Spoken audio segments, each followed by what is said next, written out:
Shalom, Yashala Shalom. First and foremost, I want to give all praise, honor, and glory to the Most High Yahweh. I do so in the name of His only begotten Son, Yahweh Shai. Double honors to the apostles and the elders of Yasharala. Call Haloyim Yahweh by Hashem Yahweh Shai by Hashem Harakah Kwadash for blessing our elders with the spirit of truth so that we may know. Shout out to the Akim and the Aquaf that's keeping the faith in the works. Y'all keep at it. It's your brother Abaya coming at you with more precepts. It's the book of Revelation, chapter 17, verse 1. It says, And there came one of the seven angels which had the seven vials, and talked with me, saying unto me, Come hither, I will shew unto thee the judgment of the great whore that sitteth upon many waters, with whom the kings of the earth have committed fornication, and the inhabitants of the earth have been made drunk with the wine of her fornication.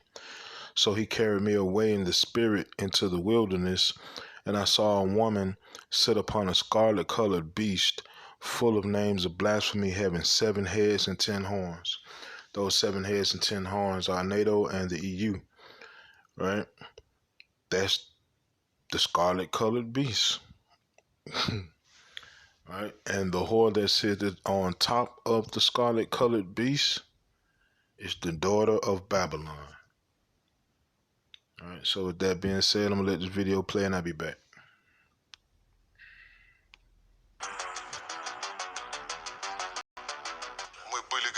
We were ready for anything. I had no doubts that the EU and NATO would obediently follow the USA, especially when the future of Nord Stream 2 became clear. It is obvious that this project played a key part, and it will go down in history as something that showed us the place of Europe, Germany in the international arena. Europe is completely dependent.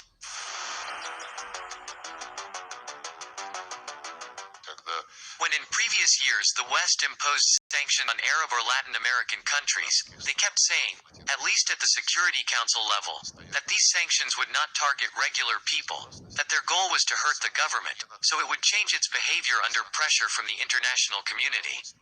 This time, nobody is saying anything of this sort. Contacts between people have been banned by the Western countries, despite their previous rhetoric when they said that there should be no obstacles to building relationships between civil societies. Turns out they don't care about the principles they dictated in the international arena. By the way, they also demonstrated this when they began to freeze the assets of the central bank and private businesses. This is robbery. They abandoned all the rules that they had been implementing in international life in the last 70 years. And now they just crossed out these rules and went back to the Golden Rush era gangster capitalism.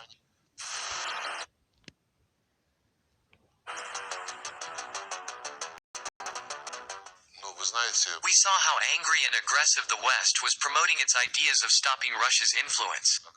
But we have friends and allies. We have numerous partners in the international arena that, unlike Europe and some other countries, didn't lose their independence and ability to put their national interests first. They are also under colossal pressure. I know that the Americans are now running all over the world through their ambassadors, forcing countries in Africa, Latin America and Asia to do something against Russia. This should be beneath a great power like the USA. Alright, so Russia, man. Russia calling out the daughter of Babylon and on all they BS. Alright. It's the book of Ezekiel, chapter 38, and verse 1. It says, And the word of Yahweh came unto me, saying, Son of man, set thy face against Gog, the land of Magog, the chief prince of Meshach and Tubal, and prophesy against him. Now, Gog, Magog, Meshach, Tubal, all of that are the Tartars of Russia. It's Russia, right? They are occupying the land of Gog, right? It says, and say, Thus saith Yahweh power, Behold, I am against thee, O Gog, the chief prince of Meshach and Tubal. How I know this? How I know that Gog and Magog and Meshach and Tubal are speaking about Russia? It's 2 ways, really.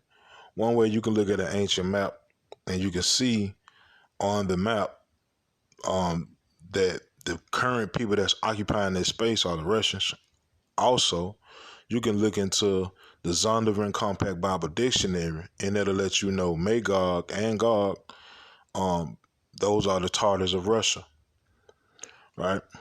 It says in Ezekiel 38:4, and I will turn thee back and put hooks into thy jaws, and I will bring thee forth, and all thine army, horses and horsemen, all of them clothed with all sorts of armor, even a great company with bucklers and shields, all of them handling swords. So the Most High said he's going to put a certain idea in Russia to go back to how they were, which was trying to dominate the world. And the only thing that stood in their way was the daughter of Babylon and its allies, like we just read in the book of Revelation, chapter 17, right? But if you read further down into the book of Revelation, chapter 17, it'll let you know those allies that had the daughter of Babylon's back are going to turn on her, and they are going to burn her with fire, right? So let me bring out this one more script, and that'll be that. The judgment. It's the book of Zephaniah, chapter 3, and verse 8. It says, therefore wait ye upon me, saith Yahweh, until the day that I rise up to the prey. For my determination is to gather the nations. Right? And that's what we're seeing. Right? This deeper than just a America Russia thing. This is worldwide. Right? They're throwing out the term world war, right? So everybody involved. It says, let me read that over. Zephaniah 3:8. Therefore wait ye upon me, saith Yahweh, until the day that I rise up to the prey. For my determination is to gather the nations, that I may assemble the kingdoms, to pour upon them mine indignation, even all my fierce anger.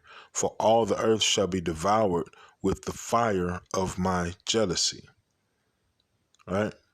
So at the end of the day, when the smoke clears, there will be no more of this place.